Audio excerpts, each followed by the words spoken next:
So, have you ever met someone who learns things like it's second nature? Piano, coding, fitness, business, doesn't matter. They touch something new, and it bends to their will. You might think it's natural talent. You might call it luck. But it's not. It's a hidden system, built centuries ago in Japan. A method so brutally effective it makes ordinary people look like geniuses. The samurai used it to master the sword. Artists used it to perfect their craft. And today, it's quietly powering the best minds in the world. The system is called Shuhari. 3 stages. 1 path to mastery.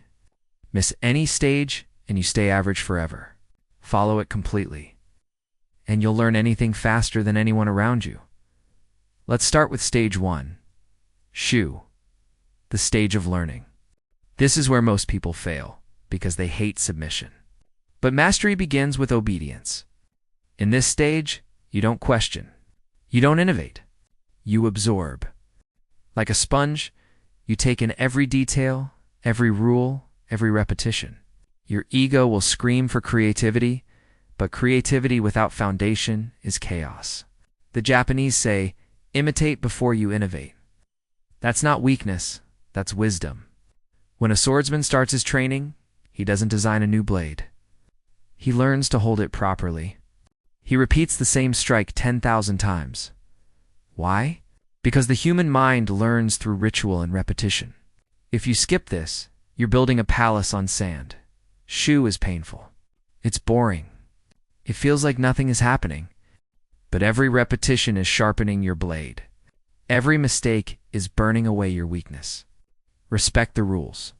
Let discipline become your comfort zone. Because when the basics become muscle memory, your mind becomes free to think at a higher level. Most people never get here. They get bored. They chase shortcuts.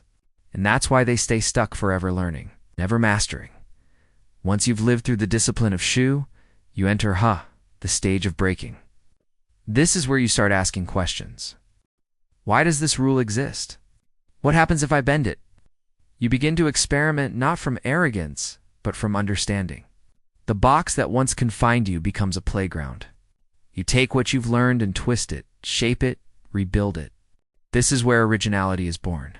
But it only works because your foundation is unshakable. Imagine a jazz musician. He doesn't sound free because he ignores the rules. He sounds free because he knows them so deeply that his instincts have memorized them. That's intelligent rebellion. The Japanese masters say if you cannot break the rule perfectly, you never understood it. So break the rules with awareness. Explore your own style, but always stay humble. Keep what they call Shoshin, the beginner's mind. Never assume you've arrived. Because the moment you think you've mastered it all, you start dying inside. Still water breeds decay. Stay curious. Stay hungry. And finally, the last stage, the stage of becoming. Here, you no longer follow or break rules. You transcend them.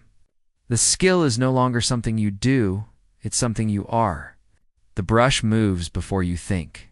The code writes itself through your hands. The music flows without effort. This is where mastery turns into art. You've absorbed, broken, rebuilt, and now you create from pure intuition. At this level, you no longer need validation. You don't chase praise or comparison. You just are. That's why the true masters often look effortless, because their mastery has dissolved into their being. To the outside world, it looks like genius. In reality, it's devotion disguised as ease. But here's the truth no one wants to hear. You can't skip the pain of the first stage. You can't jump straight to becoming. Every shortcut burns you later. Those who try to hack mastery end up spinning in circles, learning everything, mastering nothing. The ones who quietly commit, who repeat, who respect the process, they win without noise. So the next time you start something new, don't rush to be different. Don't chase originality on day one. Obey first. Learn deeply. When your hands know what your mind cannot explain, only then break the rules. Only then become. That's the forgotten Japanese secret. Not magic. Not talent. Just patience, structure, and time. 3 stages. Shu, relearn, break, become. And when you live that path fully, mastery stops